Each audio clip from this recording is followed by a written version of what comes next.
Señor rector de nuestra universidad, doctor Julio Ernesto Paredes Núñez, señor decano de la Facultad de Derecho, doctor Enrique Mundo Muñoz, ingeniero Daniel Vera Bayón, presidente de la región Arequipa, señor decano del Colegio de Abogados de Arequipa, señor Puertas, estimado amigo vocal superior de la justicia de Arequipa, doctor Jorge Luis Salas Arenas, distinguidas autoridades universitarias, señoras y señores. Esta noche es una noche muy especial para mí. Tengo la enorme satisfacción de contar con vuestra presencia para presentar el libro de mi creación titulado La responsabilidad civil de los jueces. No puedo referirme al tema que contiene el libro sin antes agradecer a Dios por darme la vida y por permitirme esta posibilidad de presentarme ante ustedes, presentar esta creación intelectual. Igualmente quiero testimoniar mi gratitud y mi respeto a este selecto grupo de colaboradores que me otorgaron el privilegio de su mejor apoyo y colaboración. Al doctor Julio Ernesto Paredes Núñez, rector de nuestra universidad, quien en su periodo de vicerrector académico me brindó su apoyo incondicional desde el primer momento, otorgando las facilidades del caso y el oficio correspondiente para la edición. Gracias, señor rector. Expreso mi gratitud y el compromiso de no defraudar los ideales de nuestra universidad. Al doctor Ariel Tapia Fernández, director de la Escuela de Posgrado, por su valorable apoyo. Al doctor Edgar Fernández, mi buen compañero y colega, quien me propuso publicar este libro y aportó lo mejor de sí. Al doctor Enrique Angulo Paulet, decano de la Facultad de Derecho, por propiciar la superación de docentes y alumnos. Al doctor Luis Velando Puertas, quien siempre estuvo presente para brindarme todas las facilidades del caso en lo que fuera necesario. Por supuesto, a mis padres Enrique y Berta, quienes son mi mejor ejemplo de tenacidad y de esfuerzo. Agradezco también a todas las personas que de alguna manera contribuyeron a hacer regular esta obra. Al doctor Jorge Luis Salas Arenas, por sus generosas palabras, por haber tenido la gentileza de aceptar la invitación de presentar el libro. Me presento a ustedes con la labor cumplida. El libro está concluido y es una realidad. Yo quisiera hacer alguna pequeña referencia de la génesis de cómo se elaboró este libro, para que se pueda comprender mejor cuál es verdaderamente el aporte que puede conllevar. Todo empieza en los estudios universitarios de la maestría. Haber estudiado la maestría significó para mí haber tenido que comprender y profundizar muchos temas. Había que encontrar la razón de ser de cada instituto jurídico, y dentro de estos temas elegí el tema de la responsabilidad jurídica y particularmente el tema de la responsabilidad civil. Pero el tema de la responsabilidad civil es también un tema sumamente amplio. Hay responsabilidad civil derivada de accidentes de tránsito, de productos defectuosos. Quería encontrar el tema en algo que fuera lo que estaba viendo todos los días, en algo que surgiera de mi propia experiencia profesional. Abogado litigante como soy, habiendo trabajado alrededor de 10 o 12 o 14 años, todos los días en los tribunales de justicia, creo que el tema no estaba muy lejos de lo que yo venía realizando profesionalmente día a día. Quería estudiar y analizar el tema de la responsabilidad civil de los jueces. Y el tema de la responsabilidad civil de los jueces trajo muchas sorpresas a medida que iba investigando. La sorpresa más grande que me llevó a investigar este tema fue lo que finalmente concluye el libro, que como bien lo dijo mi colega y amigo doctor Jorge Luis Salas Arenas, es un verdadero regalo para los magistrados. Y no porque les diga que tengan que responder por sus actos, porque eso es la buena intención, sino porque concreta y objetivamente la conclusión de la responsabilidad civil de los jueces es que no tienen ninguna responsabilidad. Los jueces, en el plano de la realidad y con la regulación actual, simplemente no responden por los actos que cometen. ¿Pero por qué? ¿De dónde surge? ¿Por qué es esta regulación legal del modo que presento y que parece que de repente sorprende o no convence? En primer lugar, la ubicación del tema de la responsabilidad civil de los jueces. La regulación legal se encuentra dentro del Código Procesal Civil de 1996. los juristas llamados a realizar este Código Procesal Civil o Código de Enjuiciamientos tenían que resolver el tema de la responsabilidad civil de los jueces. El tema de la responsabilidad civil de los jueces es un tema de derecho sustantivo, no es un tema de derecho procesal. Me lo acaba de comentar el doctor Arturo Paulet. ¿Por qué razón la responsabilidad civil de los jueces está regulado en el Código Procesal? Debía estar regulada en el Código Civil o en una ley especial de responsabilidad civil de funcionarios públicos. Y quienes tenían que haber elaborado, redactado y analizado el tema de la responsabilidad civil de los jueces eran los estudiosos, los tratadistas de derecho sustantivo y no los convocados para un tema de derecho procesal, que es totalmente diferente.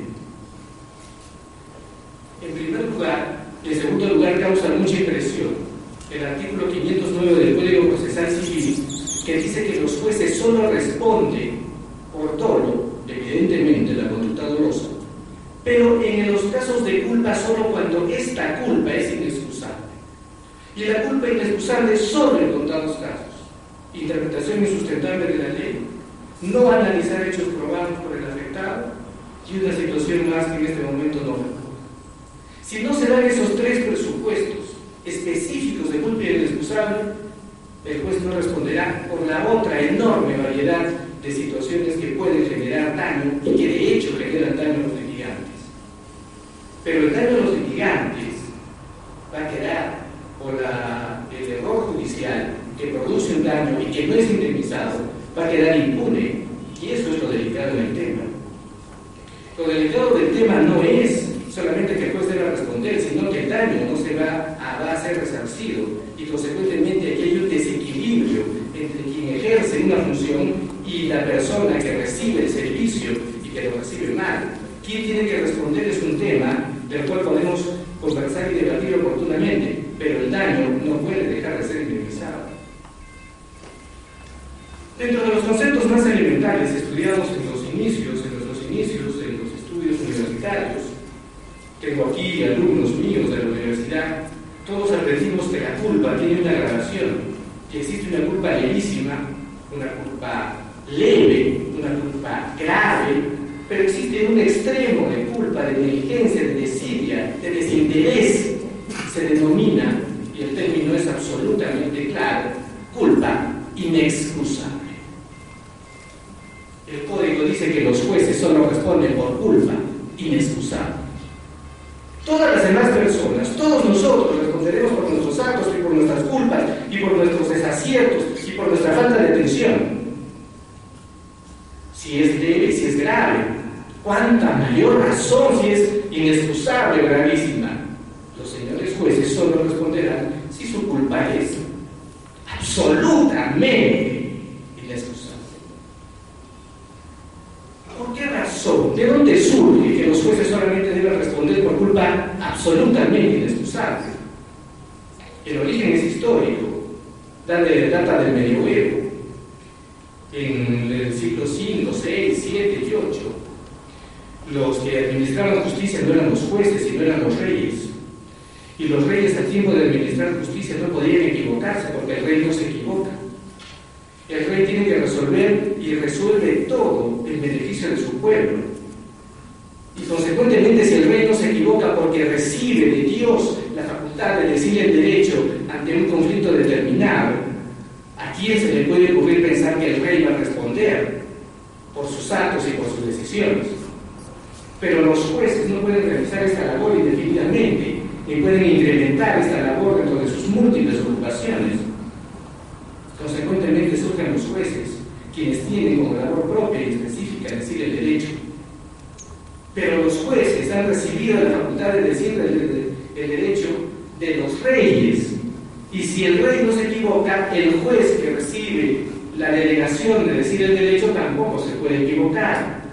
Es evidente que el juez tampoco tiene que responder por sus actos, porque recibe la delegación del rey y el rey la recibió de Dios. Quiere decir que los dioses recibieron la facultad de decir el derecho también de Dios. Por eso en alguna oportunidad la expresión un poco dura que dice el magistrado, el juez se cree Dios, no es tan lejana a la realidad. ¿Cuáles son los criterios que utiliza la ley y la doctrina en relación a la responsabilidad judicial? Son tres: absoluta irresponsabilidad del juez, responsabilidad restringida de los jueces o responsabilidad amplia de los jueces. Parece que nuestro código no se inclina por la responsabilidad amplia, al parecer se inclina por la responsabilidad restringida de los jueces. Pero analizadas las cosas con un poco más de profundidad, soy de la opinión, y por supuesto el tema es debatible, creo que nuestro Código Procesal Civil se inclinó por la teoría de la responsabilidad, de la irresponsabilidad absoluta del juez. ¿Cuáles son los argumentos de la irresponsabilidad absoluta de los jueces en la doctrina? Y tenemos que recurrir a la doctrina porque nuestro Código Procesal Civil, el cuerpo normativo que regula la responsabilidad de los jueces, no lo dice. Quiere decir que nuestro Código Procesal Civil no tiene exposición oficial de motivos. Y si no tiene exposición oficial de motivos, no sabemos las razones que motivaron para que los legisladores escriban lo que han escrito. La doctrina dice lo siguiente: no se puede responsabilizar a un juez porque sería atentar contra la independencia de su función. Y es totalmente al revés. Si el juez es independiente, es autónomo de su decisión. Y si es autónomo de su decisión y su decisión causa daño, y es la que nació de su convicción interna, entonces el juez tendrá que responder de esa decisión autónoma. Puede suceder que sea al revés. Si el juez no es el libre de dictar la decisión que corresponda, si es que hace siguiendo un mandato, entonces él no tendría que responder, tendría que responder el que manda. Pero si es que es autónoma, es evidente que la responsabilidad recae sobre su persona. El segundo argumento es la juridicidad de su actuación. Los jueces son la boca de la ley. Y si los jueces son la boca de la ley, dicen el derecho, y si dicen el derecho, entonces lo que están diciendo es lo correcto. Esta segunda teoría se basa en una ficción jurídica. La verdad es que los jueces, como seres humanos, se pueden equivocar, y de hecho se equivocan. Lo grave es que sus hierros nos causan perjuicio. El tercer argumento es que el error es inevitable. Nosotros sabemos que si es que vamos ante un juez, ante un tribunal, entonces podemos sufrir las consecuencias negativas de una resolución judicial. Pero si el error es inevitable en los jueces, en los médicos, en los militares, en toda persona que ejerce una función. Y consecuentemente, ni militares, ni médicos, ni ingenieros, ni presidentes de la República, nadie tendría que responder por sus actos. Existen otras teorías más: la función del riesgo, la influencia de las alegaciones de las partes. Dicen que el juez no responde porque se equivocó, porque el abogado lo hizo equivocar, no porque no él haya visto, sino la culpa es de los abogados con sus dicteriadas, con sus abusos procesales, hicieron que el magistrado se equivoque. De esa manera, la culpa no es de él, será de los jueces, de las partes litigantes en conflicto. No quiero abundar más en este tema de los argumentos, y solamente quiero decirles lo siguiente: creo que verdaderamente el tema de la responsabilidad civil de los jueces es un tema que merece debatirse porque tiene muy poco tiempo de existencia. Tiene muy poco tiempo de existencia porque la obligación de motivar una resolución judicial surge a finales del siglo XVIII. Fue la ley francesa sobre organización judicial del 26 de agosto de 1790 el primer antecedente histórico que habla sobre la obligación de motivar resoluciones judiciales. Para nosotros, la Constitución de 1828 habla sobre la motivación de las resoluciones judiciales, pero tiene un instrumento que tienen que aplicar los jueces: es el Código de Procedimientos en Materia Civil de 1851, donde simplemente se indica que el juez tiene que motivar, pero si no hay motivación o la motivación es escasa, no pasa nada. Y no sucede nada con el Código de Procedimientos Civiles de 1912. Solamente surge el problema de la motivación y consecuentemente de la responsabilidad como consecuencia, en mi opinión, de la dación del Código de 1993. El Código de 1993 dice con exactitud el deber que tienen los magistrados de sustentar sus resoluciones finales. Es a raíz del recurso de casación donde el impugnante debe indicar con claridad el tipo de error y el juez tiene que responder, tiene que motivar debidamente. Y si no motiva debidamente, se cree el efecto posterior. La responsabilidad no es como consecuencia del desarrollo del proceso, es al final del proceso, es posterior al proceso, donde se va a investigar si el juez dice que efectivamente las cosas son como sigue su resolución judicial y hay una consecuencia de lo actuado con la decisión del juez. La responsabilidad civil de los jueces solamente empieza a tener sentido, es mi opinión, a partir de 1993. Al año 2005 son 10, 11, 12 años que recién podemos empezar a hablar del deber de motivación, de las consecuencias de la motivación y consecuencia de la motivación que debe ser en el fondo amplia, coherente, congruente, orgánica, y la consecuencia natural dentro de otras consecuencias de la motivación judicial, de la obligación de la motivación judicial, es la responsabilidad civil de los magistrados. Consecuentemente, soy de la opinión que ahora sí estamos en condiciones, y a raíz del nuevo Código Procesal Civil, en condiciones de poder hablar seriamente sobre la responsabilidad civil de los magistrados. Quiero terminar indicando que no creo que lo que diga el libro es lo correcto, es lo mejor o está acertado. Creo que coincido con mi amigo, el doctor Jorge Luis Salas Arenas, en el sentido de que estamos poniendo sobre la mesa de discusión un tema importante. Si es que se logra debatir este tema, si es que se discute el tema, si es que se analiza y se investiga con mayor profundidad, creo que la labor que desarrollé en el libro ha sido satisfecha con amplitud y me sentiré sumamente honrado.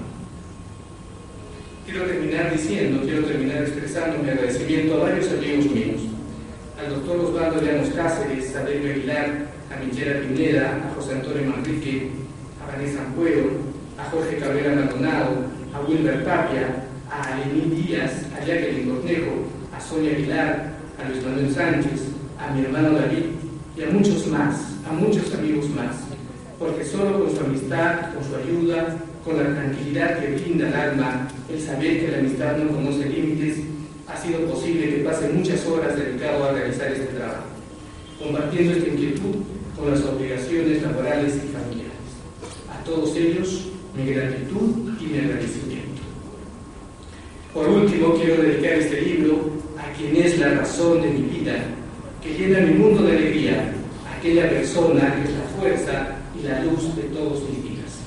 Dedico este libro con amor y con ternura a mi hijo Andrés. Muchas gracias.